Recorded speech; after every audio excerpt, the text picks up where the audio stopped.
Hi friends, I am Sakshi. Welcome to my channel study with Sakshi. आज मैं आप लोगों को वृत्त से रिलेटेड कुछ इम्पोर्टेंट टॉपिक्स कराऊंगी और डायग्राम और डेफिनेशन के माध्यम से मैं आप लोगों को सारे कॉन्सेप्ट अच्छे से क्लियर करने की कोशिश करूंगी। ये वीडियो सिर्फ क्लास 9th के लिए ही नहीं बल्कि उन सभी स्टूडेंट्स के लिए है जो मैथ्स पढ़ते हैं।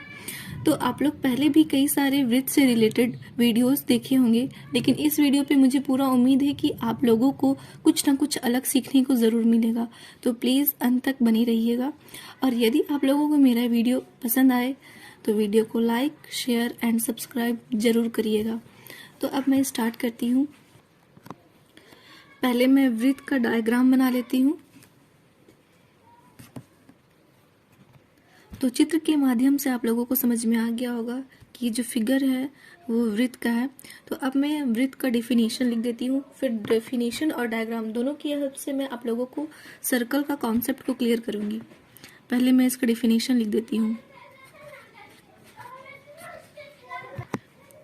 वृत्त, जिसे हम इंग्लिश में सर्कल कहते हैं, इसका डेफिनेशन है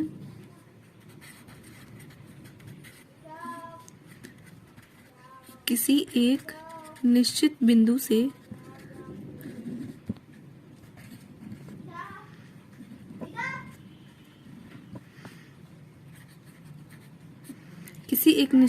से समान दूरी पर स्थित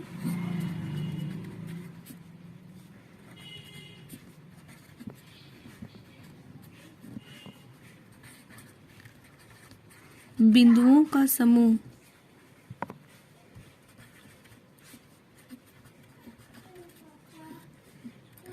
वृत्त कहलाता है।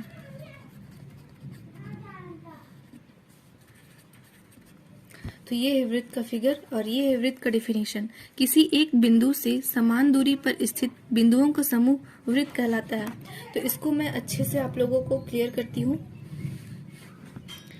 देखिए, डेफिनेशन में क्या कर रहा है, एक निश्चित बिंदु से, ये एक निश्चित बिंदु है, उससे समान दूरी पर, ये निश्चित बिंदु से समान दूरी पर, इस तरह से किसी एक निश्चित बिंदु से समान दूरी पर स्थित बिंदुओं का समूह, इस तरह से हम बिंदुओं का समूह समान दूरी पर इसको क्रिएट कर ले रहे हैं।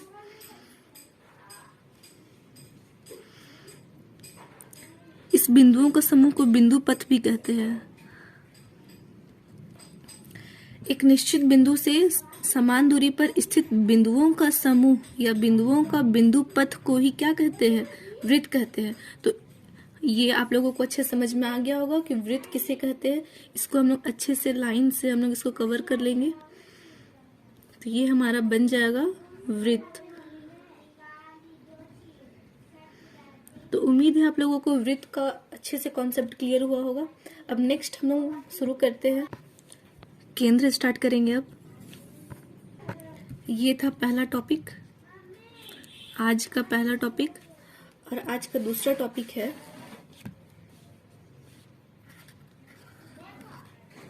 वृत्त का केंद्र। इसका भी हम डेफिनेशन बता देते हैं। आप लोग ये डायग्राम से ही समझिए। किसी भी वृत्त के बीचों बीच स्थित एक निश्चित बिंदु को हम लोग वृत्त का केंद्र कहते हैं। एक बार फिर से ध्यान से देखिए। किसी भी वृत्त के बीचों बीच स्थित एक निश्चित बिंदु को वृत्त का केंद्र कहते हैं। तो इसका डेफिनेशन लिखते हैं वृत्त का केंद्र का।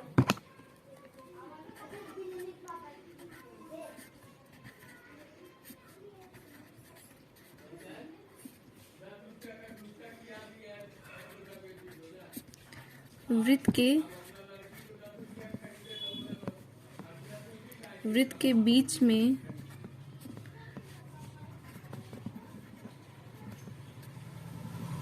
स्थित निश्चित बिंदु को वृत्त का केंद्र कहते हैं।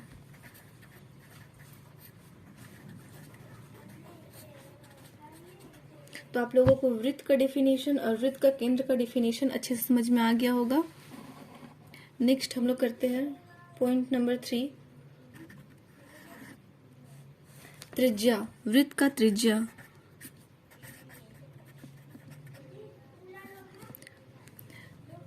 वृत्त का केंद्र को हम लोग इंग्लिश में सेंटर कहते हैं, जिसे हम लोग डिनोट करते हैं वृत्त का सेंटर को ओ से डिनोट करते हैं वृत्त का सेंटर को। और वृत्त का त्रिज्या, जिसको हम लोग इंग्लिश में कहते हैं रेडियस,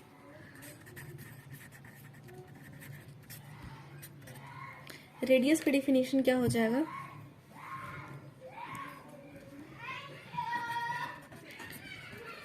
वृत्त के केंद्र तथा वृत्त पर स्थित किसी भी बिंदु के बीच स्थित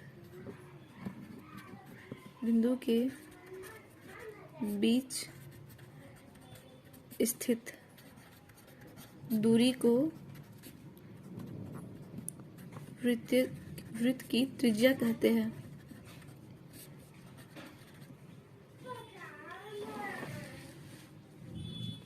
वृत्त की त्रिज्या कहते हैं। जिसे रेडियस को हम लोग डिनोट करते हैं वो है कैपिटल आर। कैपिटल आर से हम लोग वृत्त की त्रिज्या रेडियस को डिनोट करते हैं। तो आप लोग अब फिगर के माध्यम से समझिए कि वृत्त की त्रिज्या होती क्या है। तो हम लोग बना ले रहे हैं पहले वृत्त।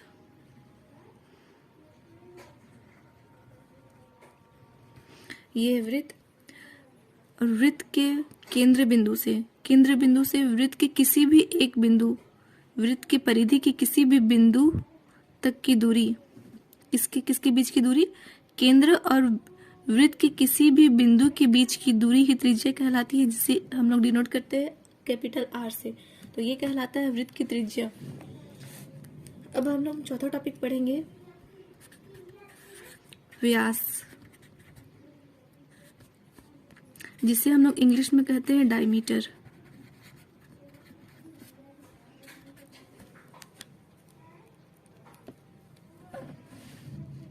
डायमीटर का डेफिनेशन हो जाएगा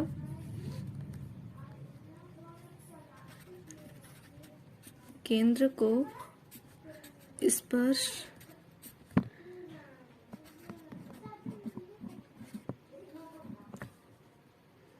करती हुई परिधि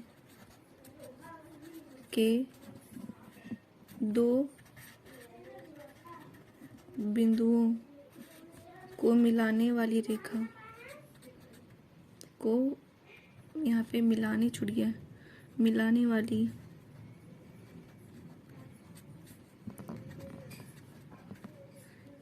वाली रेखा क्या कहलाती है? व्यास कहलाती है।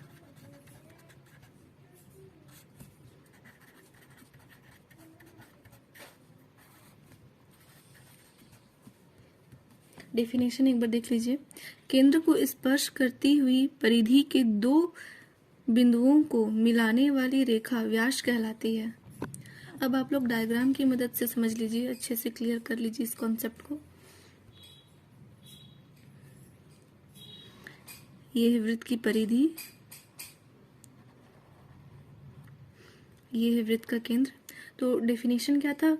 केंद्र बिंदु को स्पर्श करती हुई। तो सबसे पहले हम लोगों को वृत्त की परिधि का कोई भी दो पॉइंट लेना है। हम ये और ये पॉइंट ले रहे हैं। तो वृत्त की परिधि का कोई भी दो बिंदु वृत्त के केंद्र को स्पर्श करती हुई गुजरती है और एक रेखा का निर्माण करती है। तो उसी रेखा को क्या कहेंगे हम लोग? व्यास कहेंगे, जिसको किसे डिनोट करते हैं? डी से डिनोट करते हैं। डायमीटर को डी से डिनोट करते हैं। पांचवा टॉपिक है परिधि।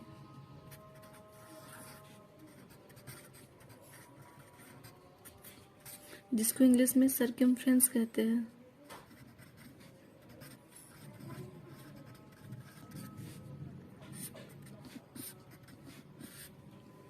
सर्कमफ्रेंस या परिधि। तो इसका डेफिनेशन हम लिख लेते हैं। वृत्त के किनारों की कुल लंबाई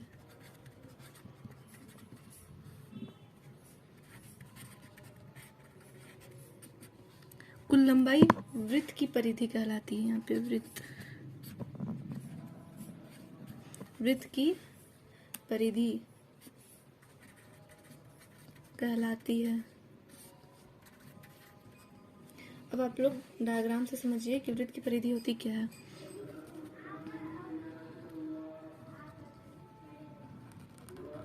ये है वृत्त। तो वृत्त की जो लंबाई दे रखा है, वृत्त इस साइड में ये जो दे रखा है, वृत्त की जो लंबाई दे रखा है, इसी लंबाई को कहा जाता है वृत्त की परिधि या फिर वृत्त का परिमाप, जिसे इंग्लिश में सर्कमफ्रेंस कहते हैं। इसे डिनोट नहीं किया जाता है, इसे सिर्फ परिधि ही कहते हैं।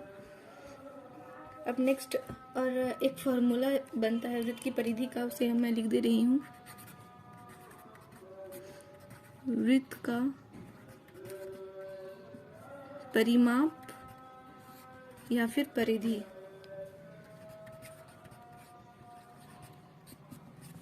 बराबर 2πr, या फिर इंग्लिश में हम लोग इसे कह सकते हैं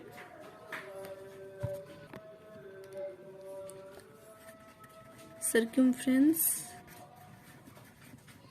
of circle is equal to same हो जाएगा 2πr। ये था हिंदी में, ये था इंग्लिश में।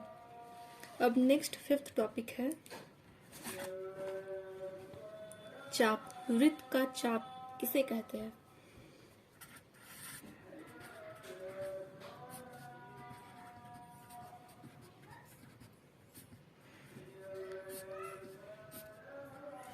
जिसे इंग्लिश में कहते हैं आर्क। वृत्त का चाप को इंग्लिश में कहते हैं आर्क। तो आप लोग ध्यान से देखिए, ये बहुत ही इजी है। पहले मैं डायग्राम से बता देती हूँ।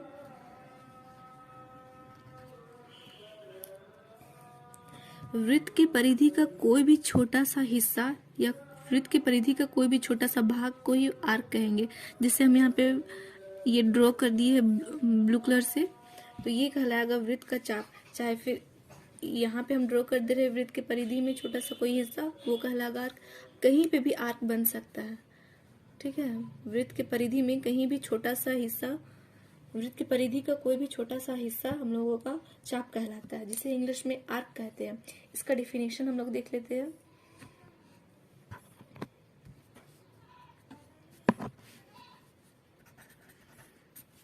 वृत्त की परिधि का कोई भी छोटा हिस्सा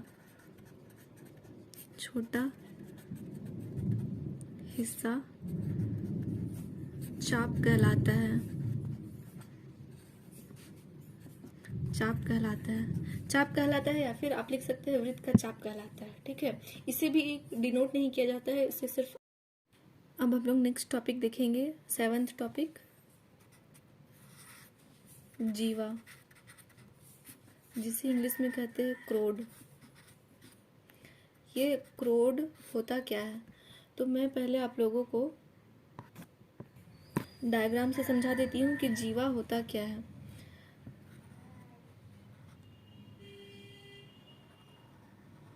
ये वृत्त, तो वृत्त के परिधि के कोई भी दो बिंदु में बनी रेखाखंड क्या कहलाती है? जीवा कहलाती है। वृत्त का व्यास का भी डेफिनेशन कुछ इसी तरह से था, लेकिन पूरी इस तरह से नहीं था।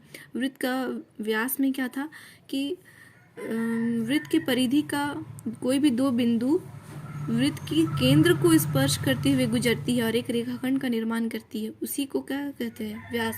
लेकिन इसमें वृत्त की परिधि का कोई दो बिंदु होगा, लेकिन उसमें केंद्र नहीं होगा। केंद्र होगा व्यास में, लेकिन जीवा में नहीं होगा, ठीक है। तो वृत्त की परिधि का कोई भी दो बिंदु को मिलाने वाली रेखाखंड क्या कहलाएगी? जीवा कहलाएगी। तो इसका डेफिनेशन लिख लेते हैं। एक रेखाखंड जो वृत्त की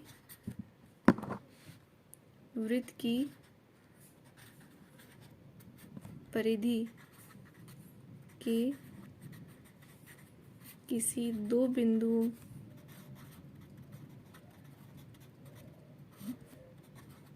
को मिलाती है क्या कहलाती है? जीवा कहलाती है।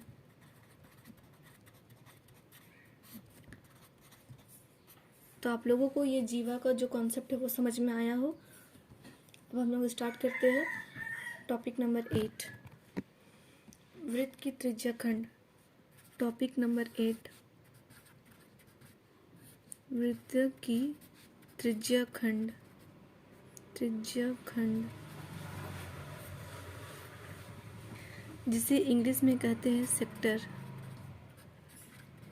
त्रिज्या खंड को इंग्लिश में कहते हैं सेक्टर। तो इसको पहले आप लोग डायग्राम से समझ लीजिए।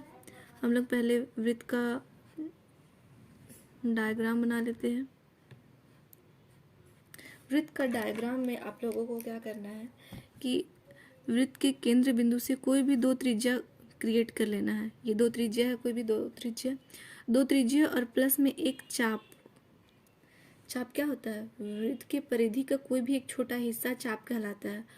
तो ये तीनों मिलकर बनाता है त्रिज्या खंड। एक बार फिर से देख लीजिए।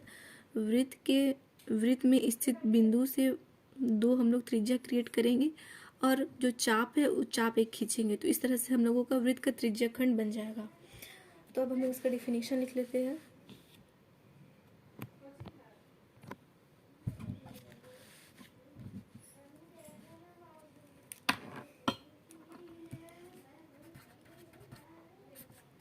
वृत्त की दो त्रिज्या एवं एक चाप से बना भाग त्रिज्याखंड कहलाता है। त्रिज्याखंड कहलाता है। त्रिज्याखंड को इंग्लिश में कहते हैं सेक्टर। ठीक है, तो इस तरह से हम लोगों का टॉपिक नंबर 8 भी कंप्लीट हो गया। अब टॉपिक नंबर 10 पे चलते हैं, सॉरी 9 पे। ये हमारा लास्ट टॉपिक है जिसका नाम है अर्धवृत्त।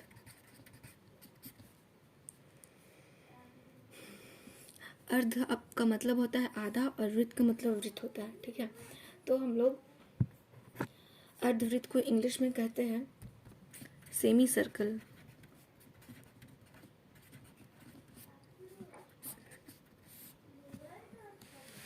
इसका डेफिनेशन पहले आप लोग डायग्राम से देख लीजिए। हम लोग पहले एक वृत्त क्रिएट कर लेंगे। अब इस वृत्त में हम लोग एक व्यास बनाएंगे। व्यास बना लिए। अब इस व्यास से लेकर के जो ऊपर वाला भाग है, ऊपर वाला भाग आधा वृत्त, यही आधा वृत्त कहलाता है अर्धवृत्त। या फिर हम लोग सिर्फ नीचे वाला भाग ले लेंगे, सिर्फ नीचे वाला भाग, तो ये भी कहलाएगा अर्धवृत्त। व्यास के ऊपर वाला भाग चाहे फिर ये व्यास के नीचे वाला भाग क्या कहलाएगा? अर्धवृत्त। ठीक है, तो इसका हम लोग डेफिनेशन लिख लेते हैं।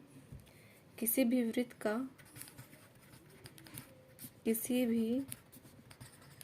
वृत्त का आधा हिस्सा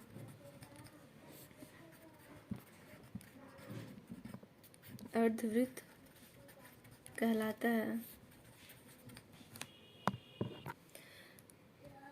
10th है स्पर्श रेखा।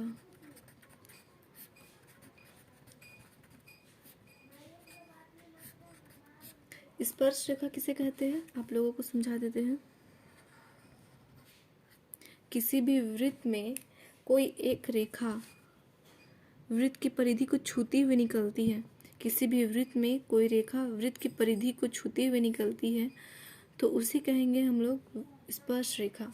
तो इस तरह से मुझे पूरा उम्मीद है कि आप लोगों को मेरा ये 10 टॉपिक्स बहुत ही अच्छे से क्लियर हुआ होगा और ज़रूर कुछ ना कुछ इस वीडियो में अलग सीखने को ज़रूर मिला होगा। तो आज का वीडियो यहीं समाप्त करते हैं। Thanks for watching my video.